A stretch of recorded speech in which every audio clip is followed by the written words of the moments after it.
कांग्रेस के छत्तीसगढ़ प्रदेश प्रभारी सचिन पायलट ने कहा, एसआईआर की प्रक्रिया पारदर्शी हो इसके लिए कांग्रेस करेगी निगरानी।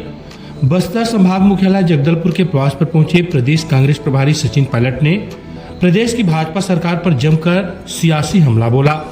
नगर के एक निजी होटल में पत्रकारों से चर्चा करते हुए पायलट ने आगामी दिनों छत्तीसगढ़ में होने वाले डीजीपी कॉन्फ्रेंस पर राज्य सरकार को घेरते हुए कहा, शायद सरकार पहले अपने प्रदेश की कानून व्यवस्था को संभाल लें, फिर इस तरह के बड़े आयोजन कराएं। सचिन पायलट ने निर्वाचन आयोग की कार्यशैली पर भी सवाल उठाया। उनका कहना है कि आयोग सरकार के दबाव में काम कर रहा है। अपने दौरे के बारे में बताते हुए कहा, पार्टी एसआईआर, महंगी बिजली, धान खरीदी सहित अन्य मुद्दों पर सरकार को घेरने की रणनीति तैयार कर रही है। चुनाव की डेट बदलते रहते हैं, कब कहाँ चुनाव कराना है, कितने फेज में कराना है। जो पहले की प्रीकंडीशंस थी, जो पहले की परंपराएं थी, उन सबसे विपरीत होकर अब काम हो रहा है। और विपक्ष के लोग हों, उनको तमाम नोटिस दिए जाते हैं, कार्रवाई की जाती है। सत्ताधारी जो लोग हैं उनको सब माफ है। अब बिहार में चलते चुनाव में प्रत्येक घर को, महिला को 10,000 रुपए देने की जो परमिशन दी गई इलेक्शन के बीच में, ये उनकी निष्पक्षता पर सवाल उठाता है। और मैं तो फिर कह रहा हूँ, अगर भाजपा को हमारे देश की महिलाओं से इतनी सहानुभूति और अच्छी बातें होनी चाहिए, तो 10,000 जो दिया है महिलाओं को, वो सिर्फ बिहार की बहनों के लिए क्यों सीमित है? राजस्थान के माँ बहनों ने क्या गलती करी है भाई? अगर आपके पास देने को पैसा है तो आप हमारे राजस्थान के, छत्तीसगढ़ की बहनों को दीजिए ना खाते में। कौन मना कर रहा है? कोई चुनाव नहीं है, लेकिन चुनाव आएगा तब योजना चालू होगी, तब निर्वाचन आयोग आंख मूंद लेगा और मन मर्जी से पैसा ट्रांसफर होगा। मैं तो आपके सामने बोलना चाहता हूँ, 10,000 अगर रोजगार भत्ता देना चाहते हैं बहनों, हमारी माताओं को, तो राजस्थान की बहनों माताओं को दीजिएगा, छत्तीसगढ़ में दीजिएगा। लेकिन ऐसा नहीं होगा क्योंकि चुनाव 3 साल के बाद है।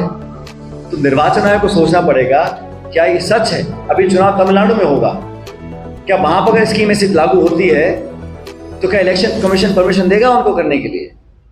ये सवाल है मेरा।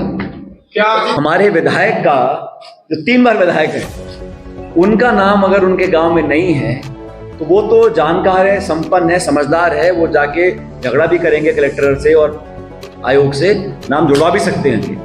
लेकिन सवाल ये है कि अगर ऐसी त्रुटि जग जाहिर हो रही है तो क्यों हो रही है? अनेक राज्यों में जो बीएलओज हैं वो आत्महत्या कर रहे हैं। हम सब अखबार खबर पढ़ते हैं, तो ऐसा क्या मानसिक शोषण का किया जा रहा है, क्या दबाव उन पर बनाया जा रहा है कि वो निष्पक्षता से काम नहीं कर पा रहे हैं? बीएलओ कौन होते थे पहले जानते भी नहीं थे, क्योंकि भरोसा था कि निर्वाचन आयोग जो करेगा, जो अधिकारी होगा, वो विचारधारा से बंधा नहीं है, वो सरकार पक्ष के झगड़े में नहीं है, वो तो अपना काम कर रहा है, जिम्मेदारी से कर रहा है, ईमानदारी से कर रहा है। दुर्भाग्यवश वो विश्वास कम हो रहा है। इसीलिए हम लोगों ने पूरा अभियान चलाया है। जिन जिन राज्यों में इस प्रकार के एसआईआर हो रहे हैं, हमने मीटिंग्स करी हैं। हमारे जो कांग्रेस पार्टी के कार्यकर्ता को हमने सचेत किया है कि इस देश में लोकतंत्र की जो नींव है वो हमारी चुनाव की प्रणाली की निष्पक्षता पर निर्भर है। चुनाव तो पाकिस्तान में भी होते हैं, बांग्लादेश में भी होते हैं, चीन रूस में भी होते हैं, लेकिन भारत का जो संविधान, भारत की जो प्रणाली है, इलेक्शन की प्रोसेस है, वो हमारे सबसे, हमारा अमूल्य, हमारी ऐसी चीज है जिसको हम कभी खो नहीं सकते। घुसपैठी का नाम लेके लोगों में भ्रम फैलाते हैं।